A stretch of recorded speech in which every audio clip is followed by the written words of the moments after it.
Let's go ahead and get started. So welcome everyone to the first Understanding Your Retirement webinar of the year. My name is Yvonne Downs. I am SJCERA's Communications Officer. With me today, I have Melinda de Oliveira. She is our expert when it comes to all things retirement. So when we get to the questions, I'll hand it over to her and she will take the lead. So let's go ahead and let's get started. Just a few housekeeping rules. When it comes to asking questions, there's a Q&A at the bottom of your screen. And you will see that there's a little almost like a question mark inside of a speech bubble. Click on that. You can type in any question that you might have. We will be answering questions at the end of the presentation, not throughout. But I understand that if there are a lot of unanswered questions, we will be releasing an FAQ that I will go ahead and put on our website, but it will also be added to the little packet that we send to you as a follow-up after this session. The other thing that I just want to remind you guys of is there's a lot of people here. I'm seeing there's like 130 people. So we want to make sure that we're not disclosing any personal information. And so we ask that you keep questions general. There are situations where maybe there's special circumstances regarding your retirement. So when it comes to asking questions, we please ask that you keep these questions general and not disclose any personal information. Okay, our topics for today is we're going to start off with who exactly SJCERA is. We're going to talk about your benefits and membership. We're going to talk about disability and survivor benefits. These are benefits that you might not realize that are offered to you. We'll talk about divorce and community property very briefly. We'll talk about funding the benefit. We'll talk about retirement eligibility. Payout options are super important, reciprocity, service credit, and we will end the day with planning for retirement before we move on to Q&A. All right, so starting off with who exactly SJCERA is. SJCERA stands for the San Joaquin County Employees Retirement Association, and we are essentially, we offer retirement, disability, and survivor benefits to those who work for our 10 participating employers. So we have 10 employers kind of under our belt. That includes San Joaquin County, the local agency Formation Commission, Lathrop Manteca Rural Fire Protection District, City of Mountain House, San Joaquin County Historical Society, the Mosquito Vector Control District, the Superior Courts, Law Library, Tracy Public Cemetery District, and Waterloo Murata Rural Fire Protection District. If you are employed with one of these employers and you meet the eligibility requirements, you are an SJCERA member. So let's talk about benefits and membership now. So SJCERA is what is known as a defined benefit plan, also known as a pension. We provide a specific monthly monetary benefit based on a statutory formula. I want to super express this point is that we are a lifetime benefit. A lot of the times we will get a call from someone who's maybe receiving a benefit from us and they ask, I'm getting this money from you. When does it stop? Because I need to be prepared for that. And I mean, the good news is we get to tell them that it doesn't. Oops, there we go. Good news is we get to tell them that it doesn't and that it is a lifetime benefit. The other thing about SJCERA is that the employer bears the investment risk. This is a little different from, for example, like deferred comp with Nationwide or any other kind of deferred comp you might get. The employer bears the investment risk versus you bearing the investment risk with like a deferred comp plan. Moving on to membership. So this is super important to understand in order to kind of get an idea of what your benefit, how your benefit is calculated, and the different types of contribution rates that you are going to be paying as well. So for example, we have 2 tier levels. There is tier 1 and tier 2 / tier 2B. Tier 1 is for anyone that was hired before January 1st, 2013. I'll repeat that again. Anyone who was hired before January 1st, 2013 is a tier 1 SJCERA member. For our tier 2s, this is anyone who was hired on or after January 1st, 2013. Again, anyone who was hired on or after January 1st, 2013, that is our tier 2 membership level. Membership is also divided into types. So for example, there's, excuse me, for example, there is safety in general. Safety is anyone, for example, that works for like sheriff's office, but it really depends on your job code. So, for example, probation officers are one of them. There's a whole list if you are interested in understanding if you are a safety member or not. There's a whole list on our website that goes into further depth on which job codes are applicable to the safety type of membership. Anyone else who is not on that list is considered a general member. So for example, myself, I am the communications officer for SJCERA. I am a tier 2 because I was hired in 2024. I am a tier 2 general member. One thing about SJCERA membership is it is mandatory, but there are a few exceptions. For example, if there is someone who is hired and they are 60 years old or above, they will get the option to opt out of membership. And then anyone who is an elected official has the option to opt in to membership.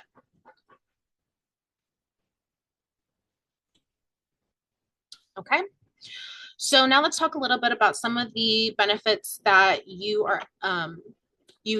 might be eligible for that you might not know is offered through SJCERA. So we have disability and survivor benefits. Excuse me one moment. This is your important reminder to stay hydrated. Disability benefits. So we have service-connected disability as well as non-service-connected disability. For service-connected disability, you are eligible upon establishing SJCERA membership. So as soon as you become an SJCERA member, as soon as you sign that paperwork, you are eligible for service-connected disability. The benefit that if you were to go through with service-connected disability, the benefit is greater of 50% of your final compensation or service retirement allowance if eligible. For non-service connected disability, you must be vested. What does that mean? So you sign the paperwork, you've become an SJCERA member. In order to be vested, you have to have at least 5 years of service credit as an SJCERA member. That is what we consider vested, and that is when essentially you become entitled to a benefit. And the non-service connected disability benefit is up to 1/3 of final compensation. If you go to apply for disability benefits, there is a little bit with timing for application. So you can either apply while still employed or on leave. It can be within 4 months after discontinuance of service, but there is special circumstances where it might possibly be later. You must meet the legal definition, which is permanent incapacity. And you must provide medical evidence of applicants' treating physicians. So your doctors must provide medical evidence. And members are under burden of proof. So it is your responsibility in order to provide proof of disability. Survivor benefits for retirement. So again, breaking it down to service retirement or non-service. This is an unmodified allowance for a spouse or domestic partner to receive 60% of the allowance. There is an optional retirement allowance as selected by member at time of retirement, which can either be 100 or 50% continuance. For service connected, the spouse or domestic partner is eligible to receive 100% of the retiree's monthly allowance. And then there's something also called a $5,000 lump sum. It should be its own slide, but we kind of just lumped it in with the survivor benefits for now. The $5,000 lump sum is up to $5,000, and it is paid out of the last retirement system that you are a part of. And when we get to reciprocity, I'll kind of bring up this point again. So talking again, just going back to survivor benefits before retirement, again, timing and circumstances determine the benefit. Everyone's different. every situation is different, and it'll come down to just an evaluation um, of the specific situation that happened or occurred. Beneficiary must contact SJCERA for information. So we do not go out and contact your beneficiary. We just don't have the bandwidth in order to do so. And so we always encourage our members to make sure your beneficiary knows who they are and knows that it when it comes to pass that they contact SJCERA first. We do have a couple of options on how like we can kind of catch people who have maybe passed away. However, it might cause a delay in benefits. So we just always encourage that beneficiaries contact us. And then our staff will go over any kind of insurance programs offered by the employer. We'll talk a little bit about salary death benefit with them, any return of contributions, or any lifetime continuance that they would be eligible for. So again, it really just depends on the situation, and our staff is very capable in handling these circumstances. And with that in mind, I just want to reach out and let you guys know that it is always a good idea to update your SJCERA beneficiary designation today. One of the things I like to let our members know is that it is separate from any kind of HR paperwork that you do. A lot of the times people will fill out the HR paperwork and assume that HR and us kind of talk and coordinate in terms of the beneficiary. That is not always the case. So I always highly recommend that you check on your beneficiaries and make sure that if they're up to date, if they have any like phone number changes, any contact information, maybe they moved, just making sure it's up to date. Okay, so now we're going to talk about divorce and community property today. A lot of people might not know, but technically your retirement, when it comes to SJCERA, your pension is considered community property in the state of California. So contributions and service credit are considered community property. If joined, there's no benefit payments may be issued until instructed by the court. We do have some model domestic relations orders, also known as a DRO language, on our website. So if you are ever confused about where to even get started, highly recommend taking a look at that. This is an as applies situation. So if you are getting divorced or you have been divorced, it's always a good idea to make sure to let us know, because your pension is part of community property and therefore will be played into discussions when it comes to any kind of mediation or anything like that when it comes to your divorce. And I do want to express that if you do not mention us, or at least if you do not notify us regarding any kind of divorce or anything like that, it could also disrupt your benefit too. So just make sure to keep us in the loop on any kind of decisions that you might be making regarding your marriage. Okay, moving on to funding the benefit. So there are three ways in which the benefit is essentially funded. There's employee contributions. So these are contributions that you are making on the regular every paycheck. It is a percentage based on a number of things. And again, we'll talk about that coming up. There's also employer contributions. These are contributions that your employer is making on your behalf. Again, it's a percentage. And so we'll focus on these first two today. We won't necessarily focus on the last one, but the last one is the investment returns that we also have coming in as an in-source, or yeah, income source. That's what I meant to say.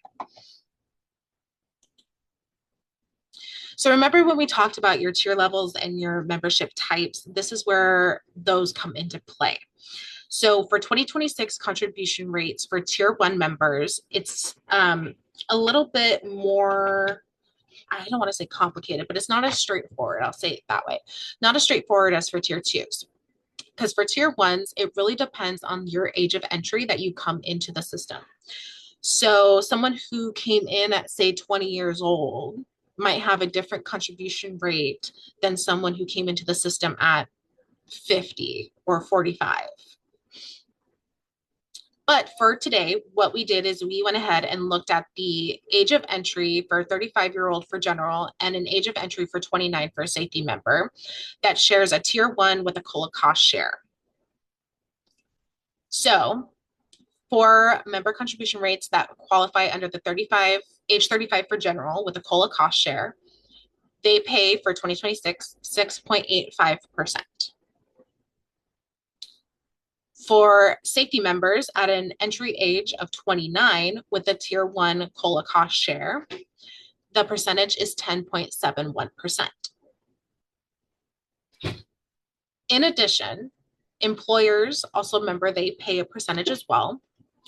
For your general members for tier 1, it is 43.48% with the COLA cost share. For safety members, it is 94.13%. And remember, this is on your behalf. So every time that you are making contributions, they are also contributing that percentage on your behalf to support you in your retirement. Okay.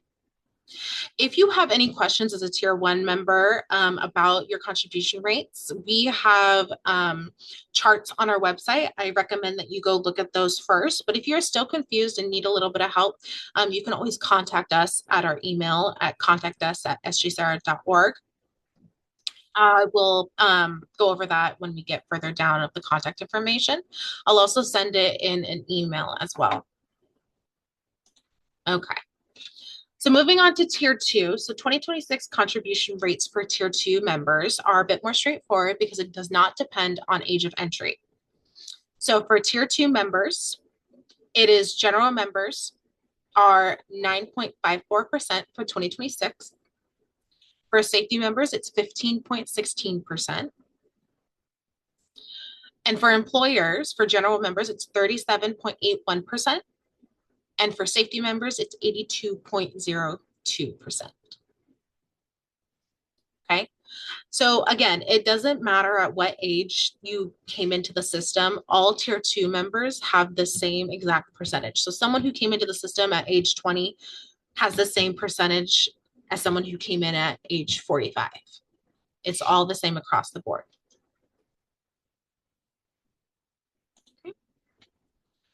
So what if you leave before you retire? Let's say you have become vested, but let's say you find another job that's outside of an SJCERA covered employer. So what can you do? You have a couple options, but at the end of the day, the employee contributions are yours. But your two options are you can defer. So basically you go from being an active member at SJCERA to a deferred member at SJCERA. But you leave the dollar amount that you have in an account. And as you continue on your career somewhere else, it will continue to accrue interest. And then when you finally decide that you're going to retire later on, you can go ahead and retire later. And you'll still be entitled to a benefit if you're vested. For a refund of contributions and interest, this is your second option. You can take a lump sum or you can roll it over into another account. Taxes will be withheld if you decide not to roll it over. And at the end of the day, you are forfeiting your rights to any future benefit. So essentially you are, quote unquote, leaving membership. You're taking the money and you're forfeiting any rights. So you will not receive a lifetime benefit when you go to retire if you decide to take the refund of contributions and interest.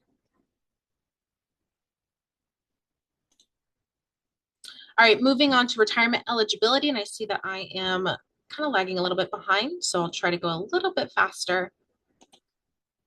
So again, remember, going back to our tier 1 level and remembering our membership type.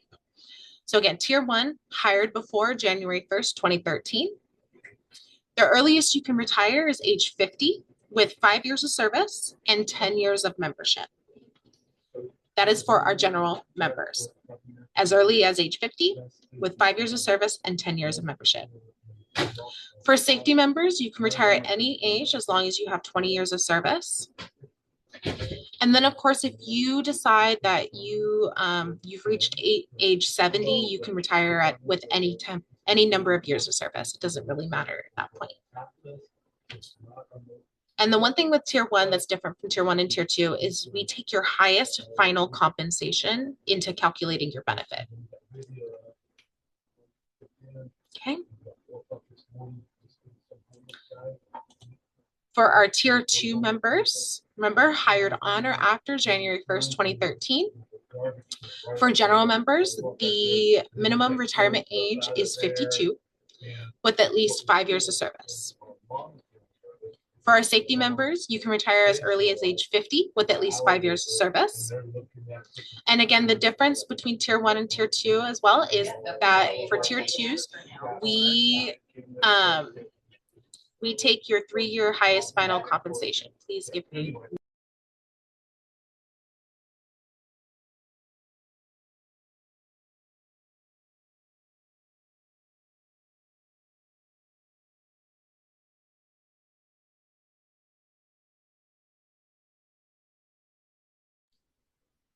I'm so sorry about that. Okay. All right, moving on to payout options. Okay. So when you go to retire and you fill out your paperwork, you are given options on how you can essentially, but how your benefit is divvied up. So for example, if you're married, you have 3 options essentially. An unmodified benefit, which means you will receive the highest dollar amount eligible. And it also leaves a 60% continuance to your beneficiary. For option 1, there is a percentage reduction based on your age. However, there is a 0 continuance to beneficiary. For option 2, there's a percentage reduction based on age plus reduction for beneficiary continuance. With option 2 as well, there is a 100% continuance to the beneficiary. So even though there is a reduction, your beneficiary will receive 100% of the benefit you are receiving at the time. For an unmarried individual, there's a few more options available to you. For an unmodified version, again, you'll get the highest benefit eligible, but there is a 0% continuancy to your beneficiary. Your option 1 is the same as married individual. Option 2 is also the same. But then you get given an option 3, which is a percentage reduction based on your age, and it leaves a 50% continuance to your beneficiary. There is also an option 4, which if you have multiple beneficiaries, but a lot of people tend to like not only leave it to one person. But again, your spouse is your default beneficiary because of the community property of California. So because it's considered community property, your spouse, if you're married, is your default. So I'll show you a little bit of an example here. So we have Sally Smith, who's married, and you'll see here that her final average monthly salary is $38.20. She has her spouse, John Brown, as her beneficiary because he is the default. And I'll show you kind of how the unmodified option 1 and option 2 kind of work. And this, you will get a printout of this exactly like this when you go to retire and you get to choose your option. It'll kind of give you an idea of your estimate for monthly and the continuancy to the beneficiary. So for an unmodified, this is the highest eligible that she can receive. It's $1,259 and some change. But remember, it leaves a 60% continuancy to beneficiary. So $755 is 60% of her total that she would be getting. For option 1, it's a little bit of a reduction, but it does not leave a continuancy to beneficiary. For option 2, there's a bit of a reduction. You'll see, remember, this is the highest possible that she could get. Takes a bit of a reduction, but if you look over here, the continuancy to beneficiary is exactly the same as she was getting. So it leaves a 100% continuancy to the beneficiary.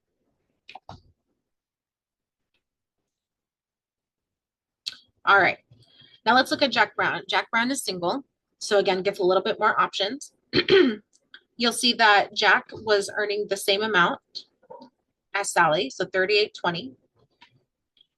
Scrolling down to the monthly benefit options. Remember, again, there's an unmodified version, total amount eligible that he can receive, or highest amount eligible that he can receive, but a 0% continuance to beneficiary. For option 1, again, a little bit of a reduction, but a 0% to beneficiary.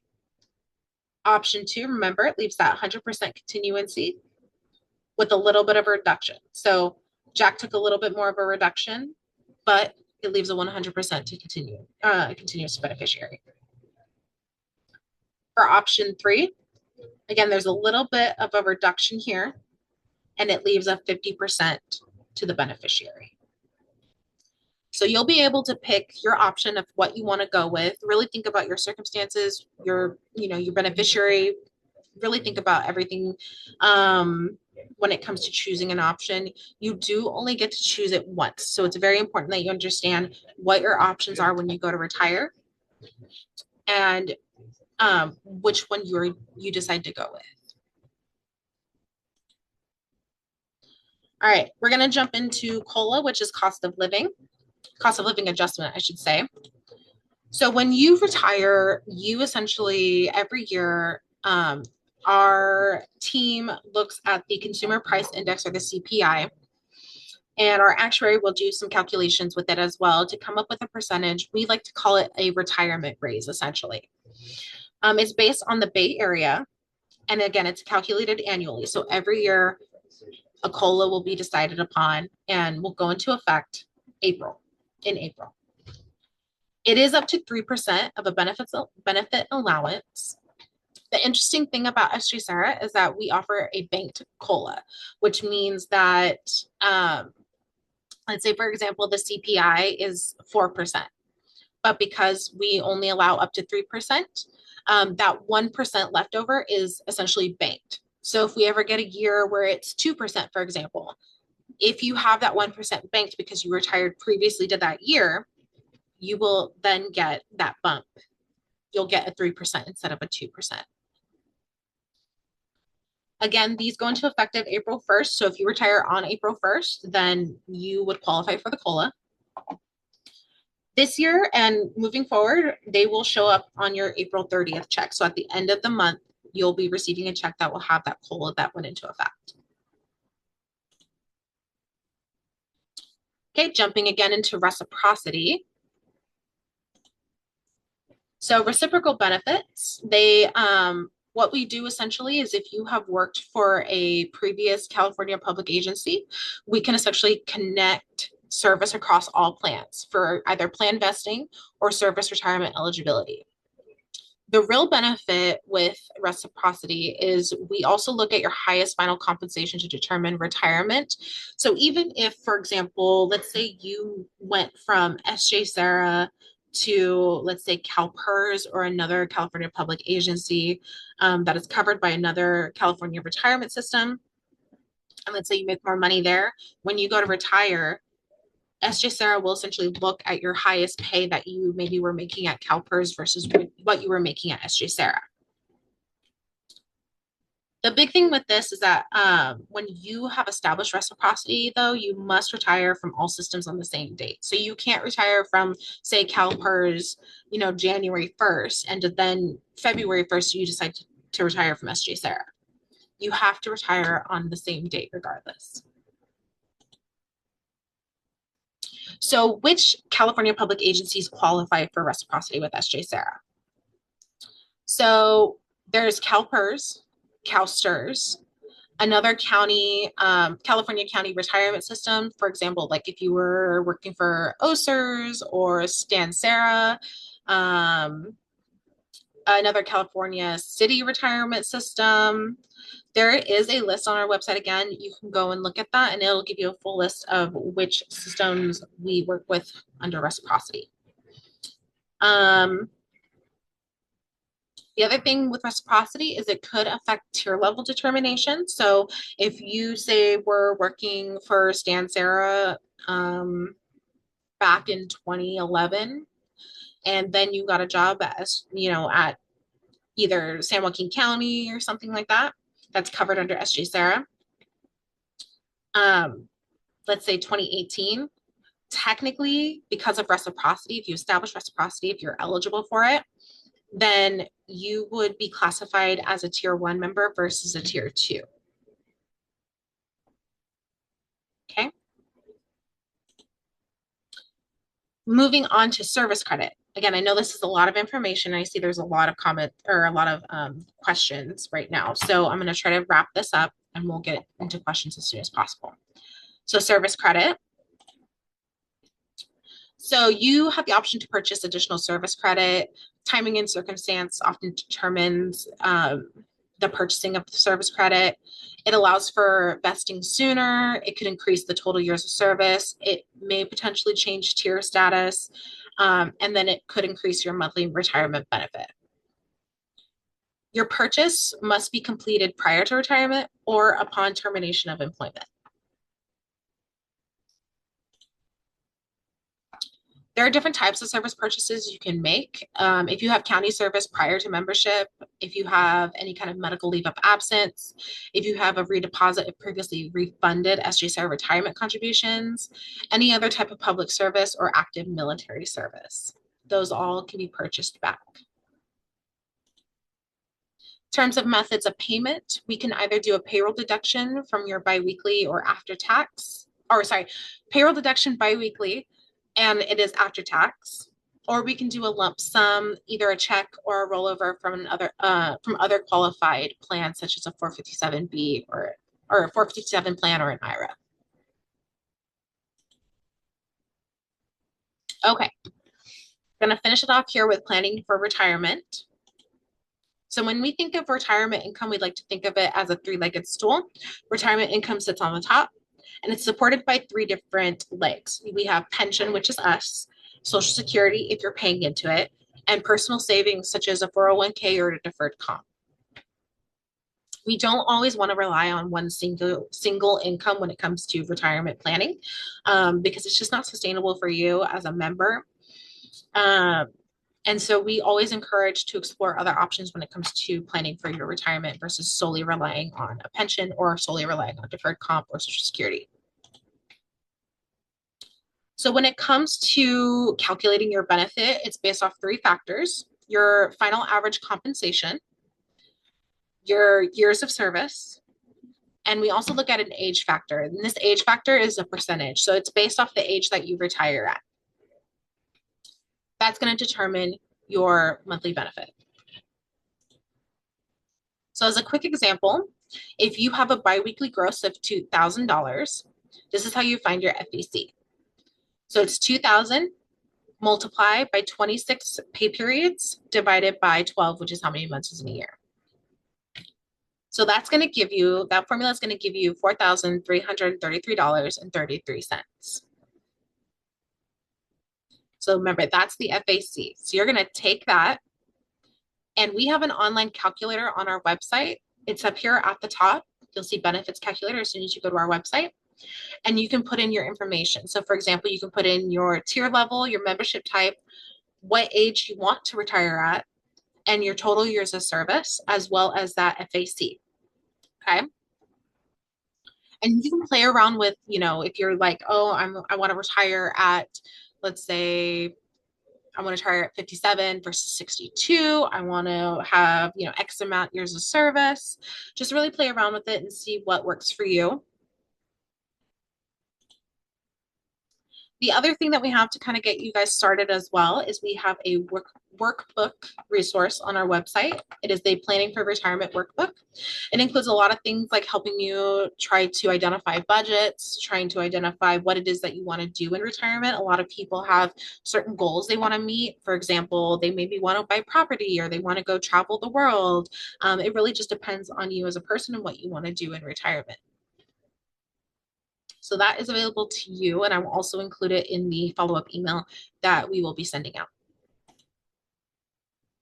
Okay, So coming up next is April 2nd. We have a Retirement 101, which is rules around the pension. So we'll talk a little bit more about, for example, what are some things that you can do with a pension versus not. So for example, we get questions about, hey, when can I would like to pull out some money from my pension. How do I do that? And the answer is you can't. So there are certain rules around the pension that it's really crucial for you to know. So we'll go over that on April 2nd.